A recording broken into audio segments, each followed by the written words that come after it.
하나님께서 오늘 우리에게 주시는 말씀은 요한복음 12장 1절에서 11절의 말씀이 되겠습니다. 요한복음 12장 1절에서 11절의 말씀입니다. 교독하겠습니다. 6월절 엿새 전에 예수께서 베다니에 이르시니 이곳은 예수께서 죽은 자 가운데서 살리신 나사로가 있는 곳이라.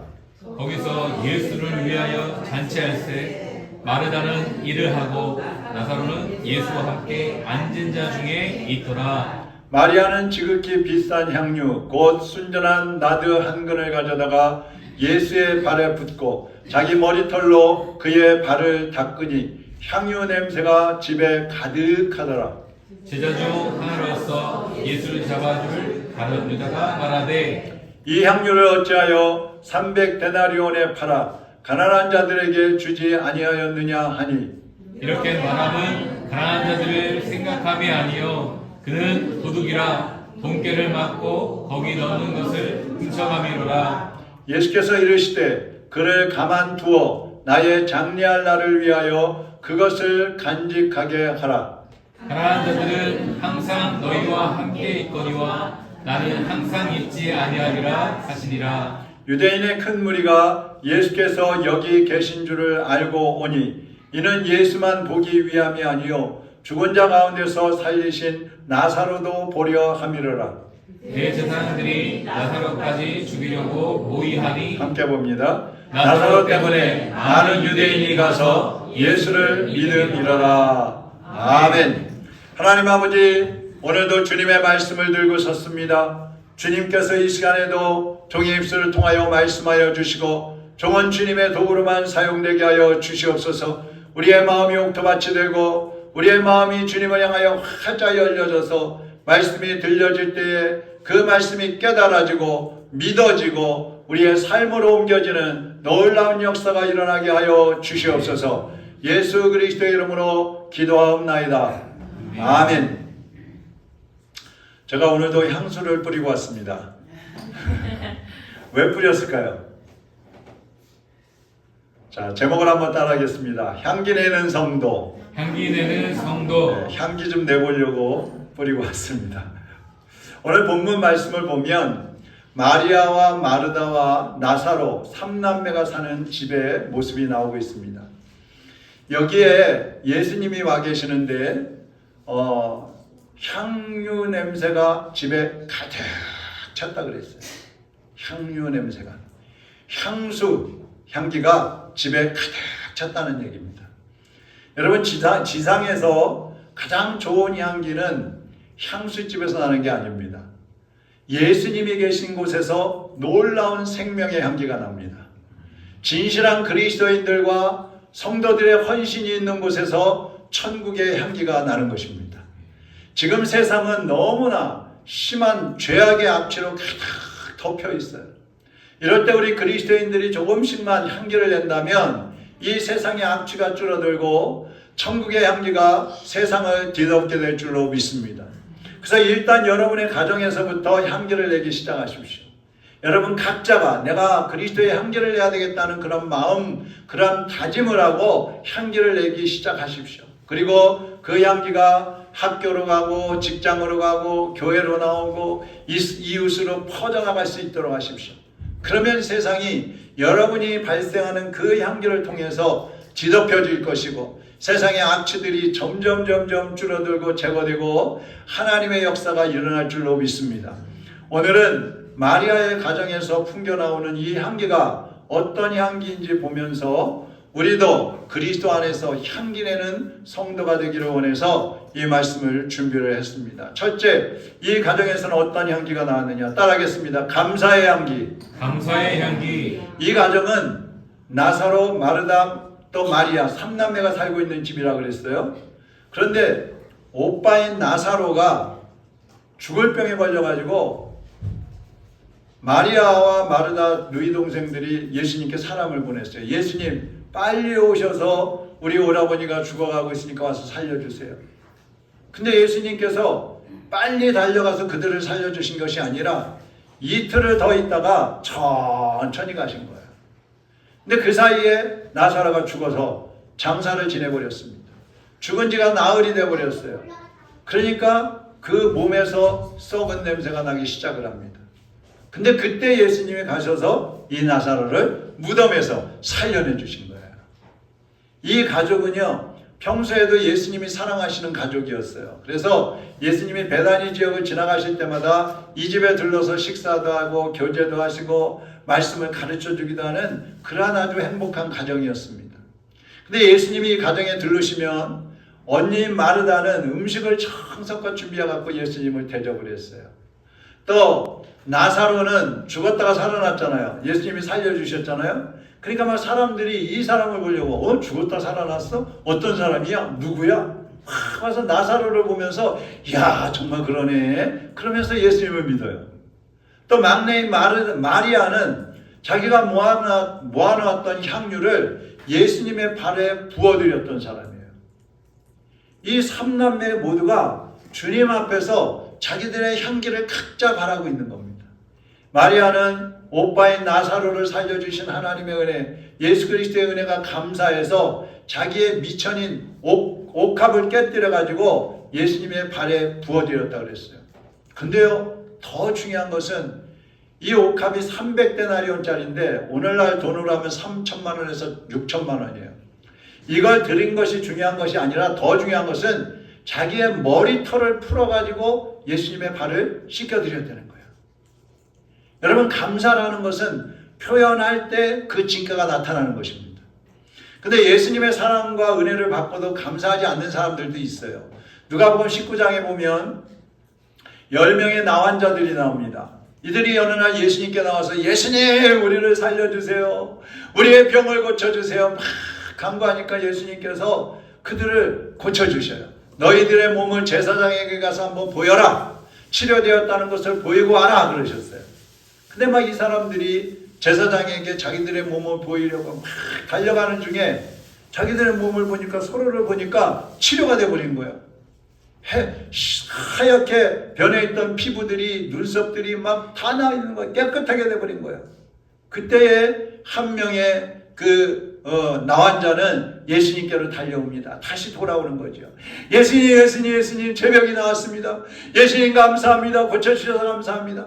예수님의 발 앞에 엎드려서 감사했어요. 근데 나머지 9명은 그 나은 것을 보면서 너무 기뻐가지고 자기들이 갈 길로 가버렸다고 그랬어요. 여러분, 급할 때는 예수님을 찾아오는데 문제가 해결되면 그때 감사를 잃어버리고 예수님을 떠나버리는 사람들이 있어요. 급할 때는 예수님 앞에 나와서 막 기도하고 간구하고 예배 열심히 드리고 그러는데 문제가 해결되고 평안해지면 예배에 게을러지고 신앙생활에 게을러지는 사람들이 있어요. 이 나사로의 가족은 육신이 죽었던 자기 오라버니가 살아난 것을 감사했어요. 그렇다면 우리는 어떨까요? 우리는 무엇을 감사해야 되겠습니까? 우리가 감사의 가장 핵심되는 것은 지옥에 갈 수밖에 없는 우리들을 예수님이 우리 대신 십자가에 못 박혀 죽어주시면서 우리의 죄값을 대신 치러주시면서 우리에게 구원의 은혜를 주셨다는 거예요. 천국 갈 수 있는 생명을 주셨다는 사실. 이것이 얼마나 감사합니까?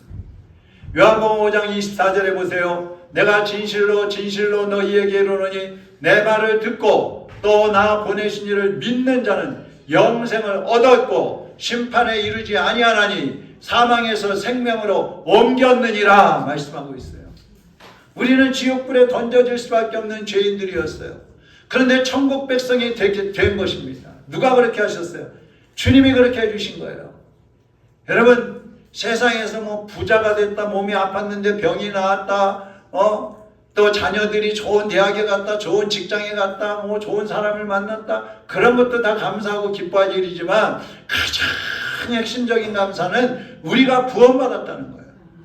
죽을 수밖에 없는 우리가 영생을 얻었다는 거예요. 이거보다 더 큰 감사가 어디 있겠어요? 영국의 기도의 사람이었던 로우 윌리언이라는 사람이 있었는데 이분이 만족과 행복을 가장 빠르게 찾는 비결을 말씀했어요. 뭐라 그러냐면 만일 어떤 사람이 인생의 행복과 만족을 찾는 가장 빠르고 확실한 방법을 묻는다면 어떤 사건이 일어나든지 무조건 하나님께 감사하고 찬양해야 한다고 가르치겠습니다. 왜냐하면 얼른 보기에는 불행한 재앙같이 보일지라도 하나님께 찬양하고 감사하다 보면 그 재앙이 도리어 축복의 결과가 되기 때문입니다. 그랬어요. 여러분, 감사는 조건을 따져서 하는 게 아니에요. 어떤 상황에서든지 내가 불행한 것 같고 내가 병들었고 내가 괴롭고 내가 힘들고 내가 염려가 있고 절망이 되는 어떤 상황 속에서든지 감사하다 보면 그 절망의 상황이 소망으로 바뀌어지고 그 불평과 원망의 상황이 감사거리로 바뀌어진다는 거예요. 불행했던 내 인생이 행복한 인생으로 바뀌어진다는 거예요. 감사가 그렇게 위대한 힘이 있어요. 시편 30편 4절 5절 같이 한번 읽어보겠습니다. 주의 성도들아 여호와를 찬송하며 그의 거룩함을 기억하며 감사하라. 그의 노여움은 잠깐이요 그의 은총은 평생이로다. 저녁에는 울음이 깃들일지라도 아침에는 기쁨이 오리로다. 할렐루야. 감사하면 슬픔이 기쁨으로 바뀌어집니다. 감사하면 불안이 평안으로 바뀌어집니다. 감사하면 약함이 강함으로 바뀌어집니다. 감사하면 불평과 원망이 감사로 바뀌어지는 거예요. 그것뿐이 아니에요. 하나님의 은택은 영원하리라 그랬어요. 감사하는 사람은 하나님의 은혜를 영원히 누리는 줄로 믿습니다. 두 번째로 이 마리아의 가정에서 흘러나오는 향기는 따라하겠습니다. 겸손의 향기. 겸손의 향기. 첫 번째는 무슨 향기였어요? 감사. 감사 향기. 두 번째는 무슨 향기예요? 겸손의 향기입니다. 마리아가 향유를 부어드리고 머리털로 예수님의 발을 씻은 것은 예수님에 대한 최고의 경배이며 겸손한 모습이었어요.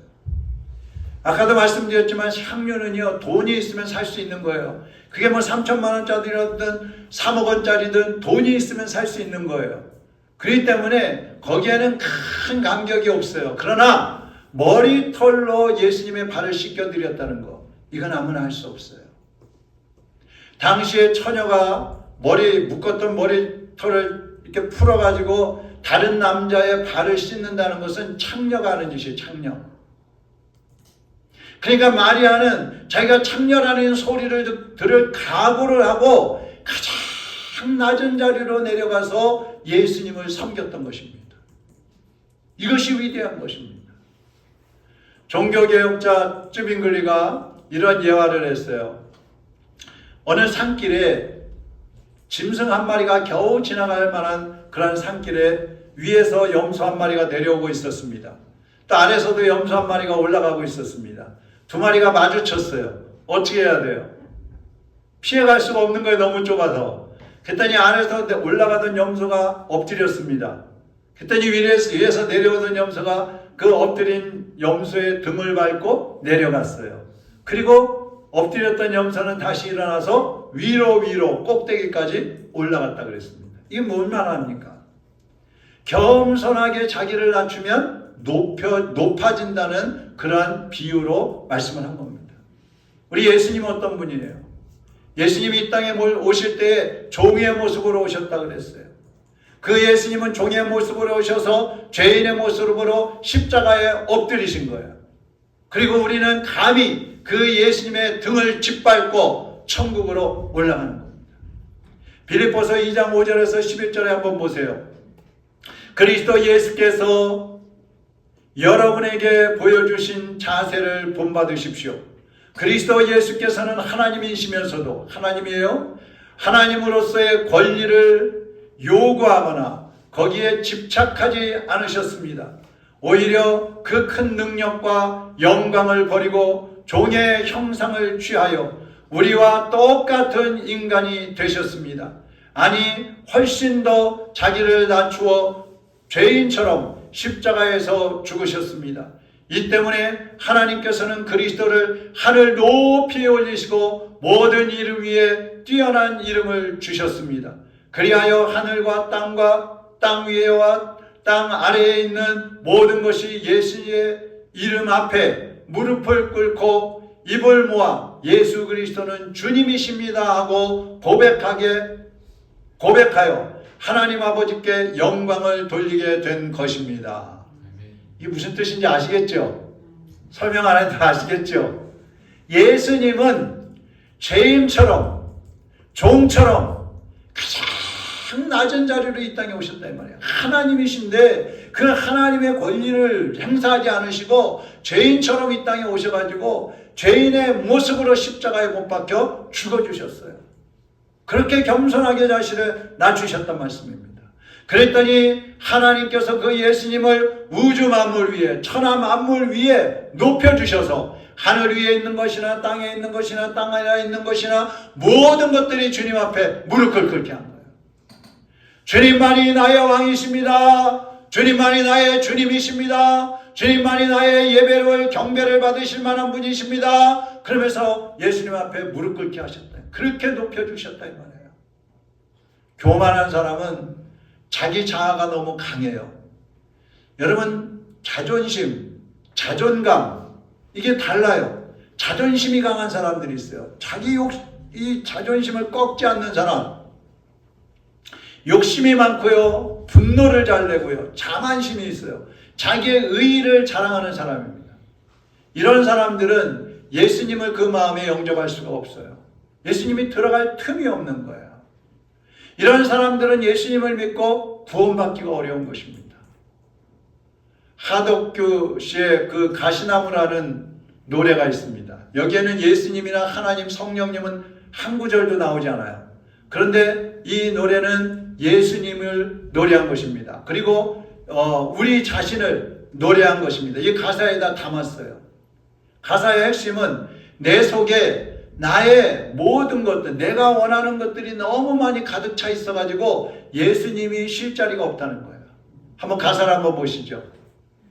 내 속엔 내가 너무도 많아. 그 다음에 당신 대신 주님을 넣어볼게요. 주님의 쉴 곳 없네.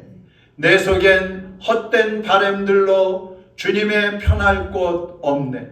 내 속엔 내가 어쩔 수 없는 어둠, 주님의 쉴 자리를 뺏고, 내 속엔 내가 이길 수 없는 슬픔, 무성한 가지나무 숲 같네.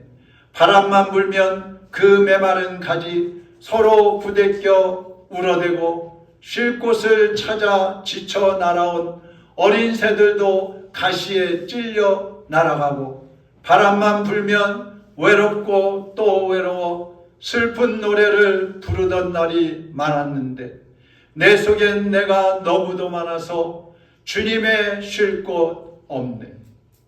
여러분, 우리가 그렇지 않습니까? 내 속에 내가 너무 많이 자리 잡고 있어서 예수님 오셨다가 들어오실 수가 없는 거예요. 누가 좋아할까요? 마귀가 와서 어쩌면 이렇게 내가 원하는 보금자리가 있을까? 그러면서 들어오는 거예요. 지난 화요일 날 저와 또 아내 무릎 수술한 거 치료도 받고, 저도 이제 치료받기 위해서 한방병원에 입원을 했어요. 근데 사실 이번에는 입원할 예정이 없었어요. 그리고 월요일 날 또 일이 있었기 때문에 거기 갔다 와서 화요일 날 입원하는 것이 쉬운 일이 아니었는데, 근데 입원을 하게 됐어요. 어쨌든 제 마음에 이번 주에 입원을 해야 되겠다는 감동이 오더라고요. 그래서 입원을 했어요. 근데 입원하고 그 다음날 수요일 날 보니까 하나님이 이래서 입원을 시키셨구나, 그렇게 깨달았어요. 그게 뭐냐면요, 지난 8월 달에 입원했을 때에 김영분이라는 73세 된 여성 어르신을 만났어요. 병실에서. 이제 그때 아내가 이렇게 과일도 갖다 드리고 뭐도 갖다 드리고 이러면서 굉장히 이제 좋아하셨나 봐요. 집에 가서 아들하고 남편한테 자랑을 했다 그래요. 눈도 못 보는 목사 부부가 입원을 했는데 이렇게 잘해줬다 하면서 막 자랑을 하셨대요. 근데 이번에 입원했는데 그분이 또 와 계시는 거예요. 근데 이분도 병명이 뚜렷하지 않아요. 자율신경계가 무너졌다고 보는데 온몸이 다 아픈 거예요. 온몸이. 얼굴서부터 이 다리까지. 그 항문이 막 빠져나오는 것 같은 그런 아픔이 있었고 앉아있지도 못해. 누워있다가 일어섰다가 왔다 갔다가 그러다 보니까 죽고 싶은 생각이 든다는 거예요. 아파트에서 뛰어내릴까? 그럼 아파트 사람들한테 또 피해가 돼서 안 되지. 어디 가서 죽을까? 그럼 또 내 남편은 어떻게 하나? 하여튼 죽고 싶다는 이제 생각으로 가득 차 있는 거예요. 그런데 수요일 날 오후에 점심 먹고 놀러 갔어요. 아내가 빨리 와서 얘기 좀 하래요. 그래서 갔어요. 놀면서 얘기를 했어요. 저 얘기하고 마음에 있는 얘기도 들어주고 막 그러다 보니까 아, 이 사람이 예수님을 영접할 것 같다 그런 생각이 들어요. 그래서 예수님 믿어야 돼요. 하나님 믿으셔야 돼요. 그럴 때 기도하셔야 돼요. 막 얘기를 했더니 그러겠다 그러는 거예요. 그래서 그때는 못하고 저녁을 먹고 또 갔어요. 그래서 여기서는 이제 수요 예배 했잖아요. 주일 전에 우리 박 목사님 설교하고. 그래서 우리 방에다가 설교를 틀어놓고 그쪽 방에 가서 이제 다시 복음을 전하고 예수님을 전하고 예수님을 영접을 시켰어요. 근데 기도하는 내내 우는 거예요, 이분이. 그리고 기도가 끝난 다음에 내가 이렇게 울어본 적은 생전 처음이었어요. 그렇게 얘기해요. 근데 이분이 보니까 왜 병이 걸렸느냐? 제일 큰 원인은 남편이었어요, 남편. 우리 남편들 회개합시다. 우리 교회 남편들은 안 그러겠죠. 근데 굉장히 착한 사람이라는 거야. 딴 사람들 볼 땐 너무 착하다는 거야. 근데 아내가 말하면 꼭 부정적으로 말하고 자꾸 타박을 하고 그러다 보니까 너무 힘이 든 거예요. 그러다 보니까 이 신경이 무너지면서 병이 온 것입니다. 근데 어쨌든 이분이 예수님을 영접했어요. 이제 자기가 몸이 좀 나아서 앉아있을 수 있을 정도 되면 우리 교회도 오겠다 그러셨는데 그래서 하나님이 우리를 보내셨구나. 이번에는 입원할 그런 상황이 아니었는데 그래서 하나님이 입원을 시키셨구나. 이분도 어제 퇴원하시는데 이제 언제 오실지 모른대요. 우리도 언제 갈지 모르잖아. 그럼 못 만나는 거예요. 이번에 예수님 영접하고 전화번호도 주고받고 이제 그래서 제가 십자가를 사고 싶다고 해서 제가 하나 사다 드린다 그랬어요. 여러분, 이 마음이 가장 낮아졌을 때, 마음에 있는 자기를 비웠을 때, 그 겸손한 마음에 주님이 찾아오시는 것입니다. 주님이 만나주시는 것입니다. 겸손한 사람을 하나님의 자녀 삼아 주시고 하나님의 일꾼으로 사용해 주시는 것입니다. 그래서 우리는 낮아져야 되는 거예요. 마리아의 가정에는 두 번째로 겸손한 향기가 퍼지고 있었어요. 세 번째로 마리아의 가정에는 따라하겠습니다. 사랑의 향기가 퍼지고 있었어요. 예수님 당시에는 처녀들이 결혼하기 위해서 미천을 준비할 때에 이 작은 옥합 병을 준비해가지고 거기에다가 향유를 가득 채우는 거예요. 그래갖고 꽁꽁 봉해놨다가 나중에 결혼할 때 그 병을 깨뜨려가지고 향유를 다 팔아가지고 결혼 자금으로 삼는 겁니다. 근데 그 가격이 3천만 원이에요. 6천만 원인 거예요. 미천인 거예요. 근데 마리아는 그 결혼할 미천을 한순간에 예수님 발에다가 부어버린 거예요. 마리아는 그 누구보다도 그 무엇과도 예수님을 바꿀 수 없다는 그러한 사랑의 마음을 가지고 있었기 때문에 자기의 욕심이라는 그 옥합을 깨뜨리고 모든 것을 주님 앞에 부어드릴 수가 있었던 것입니다. 여러분, 한때 유행했던 아낌없이 주는 나무 아시죠? 들어보셨어요? 책이에요, 책. 쉘 실버스타인이라는 사람이 쓴 책인데 거기에 보면 한 소년의 집 근처에 큰 나무가 한 그루 있어요. 이 소년은 어릴 때 그 나무 아래에 가서 놀고 그네도 이렇게 매달아서 타고 더울 때는 나무 그늘에 가서 쉬기도 하고 막 그랬어요. 그러니까 나무가 놀이터가 된 거예요. 소년이 이제 성장해 가니까 그네를 타지도 않잖아요. 그 밑에 가서 놀지도 않아요. 근데 이제는 소년이 원하는 것은 열매였어요. 그래서 나무는 좋은 열매를 맺어가지고 소년에게 줍니다. 그러면서 난 참 행복해 그러는 거예요. 이 소년이 청년이 됐어요.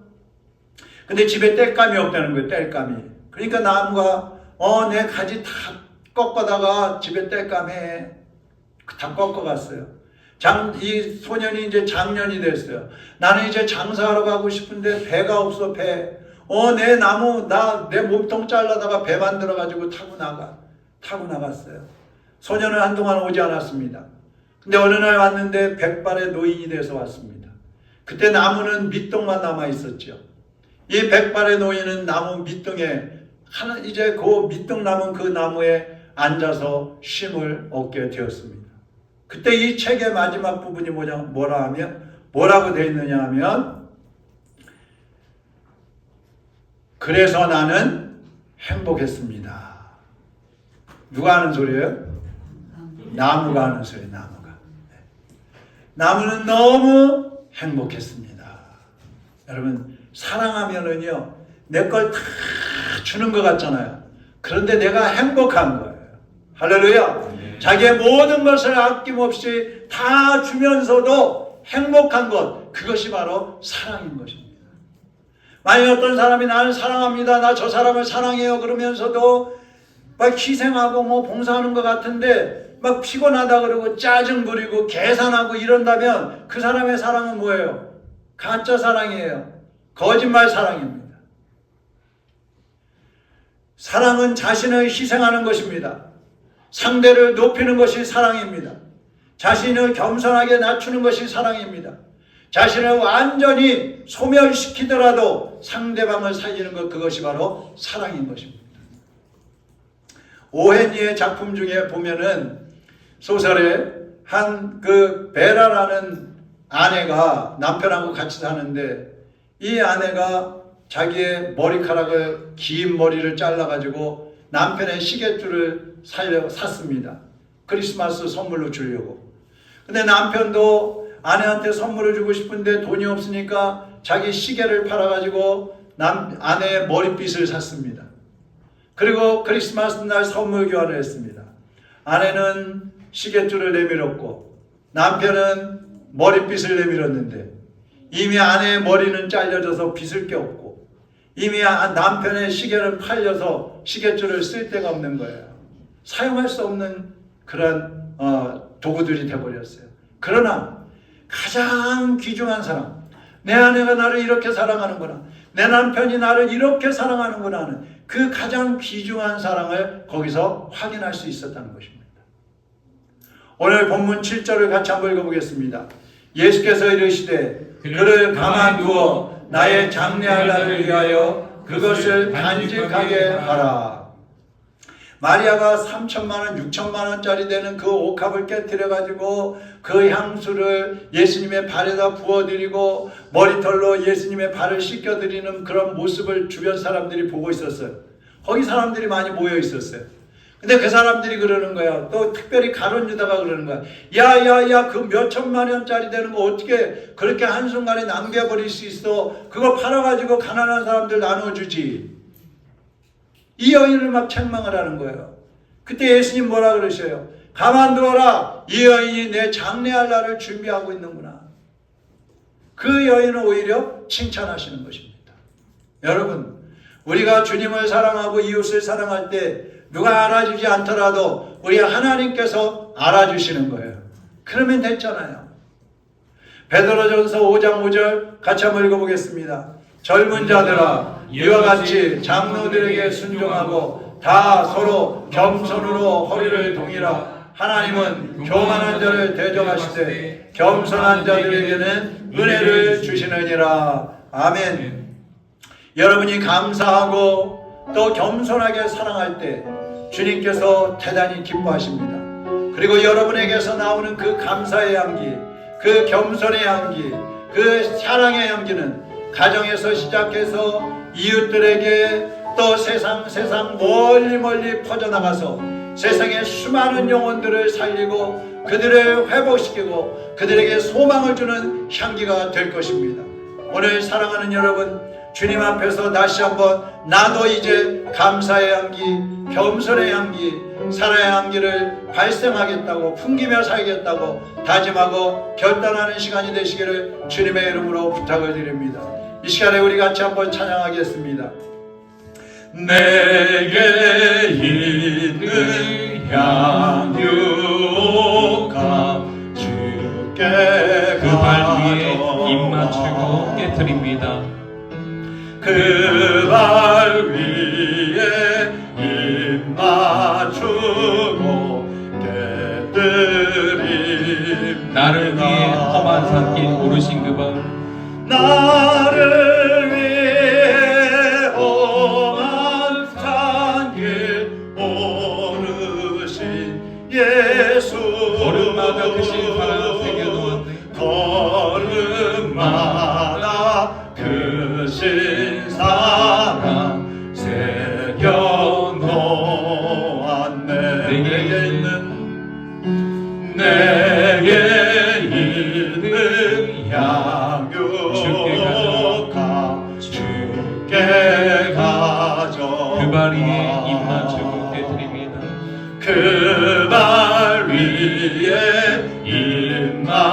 주께 드립니다. 나를 위해 십자가에 오르신 그 흘린 피는 나의 죄를 대속하셨. 주님 다시 이 땅 위에, 주님 다시 이 땅 위에 임하실 그때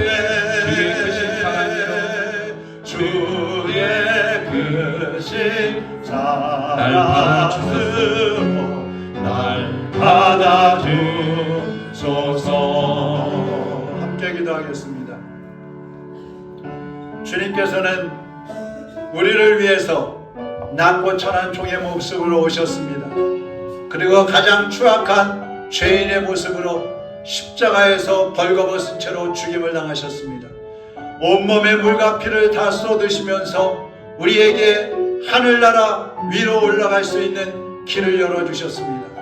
오늘 우리가 그 예수 그리스도의 등을 밟고, 오늘 우리가 그 예수님의 품에 안겨서 하나님의 품에 안기는 놀라운 은혜를 받았습니다.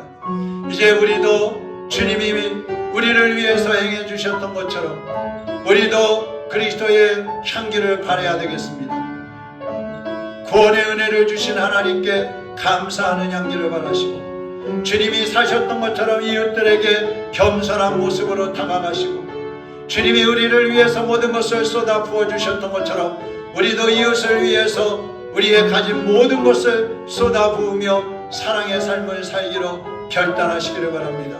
여러분에게서 풍겨나던 악취들을 이제는 사랑의 향기, 겸손의 향기, 사랑의 향기로 덮어버리시고, 이제 하나님이 여러분을 기쁘게 받아주시고 하나님이 여러분을 기쁨으로 맞이해 주실 수 있도록 주님 앞에서 여러분 자신을 올려드리는 삶을 살기로 결단하시기를 바랍니다. 이 시간 우리 다같이 하나님 앞에 결단의 기도를 드리겠습니다. 사랑의 하나님 아버지, 감사합니다. 우리를 위해서 이 땅에 오셔서 죄인의 모습으로, 종의 모습으로 오셔서 우리를 대신하여 십자가에 못 박혀 죽어주신 주님 감사합니다. 하늘의 영광과 그 찬란한 보좌의 영광을 버리시고 이 땅에 오셔서 가장 낮은 자리로 내려가 주신 예수님, 이제는 우리가 주님을 대신하여 가장 낮은 자리로 내려가겠습니다. 우리를 구원해 주시고 우리에게 영원한 생명을 주신 하나님의 은혜를 감사하며 감사의 향기를 풍기기를 원합니다. 우리를 위하여 모든 것을 내어주신 그 주님의 사랑을 생각하며 우리도 우리의 가진 모든 것을 희생하며 사랑의 향기를 풍기기를 원합니다. 주여, 이 시간에 하나님의 자녀들의 심령을 만져 주시옵소서. 믿음의 심지를 견고하게 하여 주옵소서. 결단한 그 믿음이 흔들리지 않게 붙잡아 주시옵소서. 지금까지 우리에게서 풍겨나던 모든 악취들을 예수님의 피로 씻어주시고 제거해 주시고 이제는 우리에게서 감사와 겸손과 사랑의 향기가 풍겨나도록 우리 모두를 사용해 주시옵소서. 하나님 아버지, 감사합니다.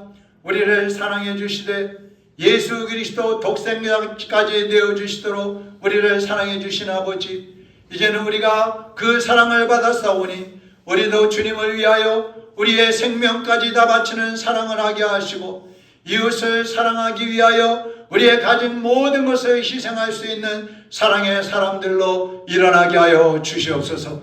그동안 우리 속에서 풍겨나던 욕심의 악취, 분노의 악취, 미움의 악취들, 슬픔과 거짓된 악취들을 예수님의 피로 다 씻어 주시옵시고 이제는 감사의 향기, 겸손의 향기, 사랑의 향기가 우리에게서 풍겨나게 하시고 가정을 덮고 학교를 덮고 직장을 뒤덮고 세상을 뒤덮고도 남는 귀한 향기들이 퍼져나가게 하여 주시옵소서.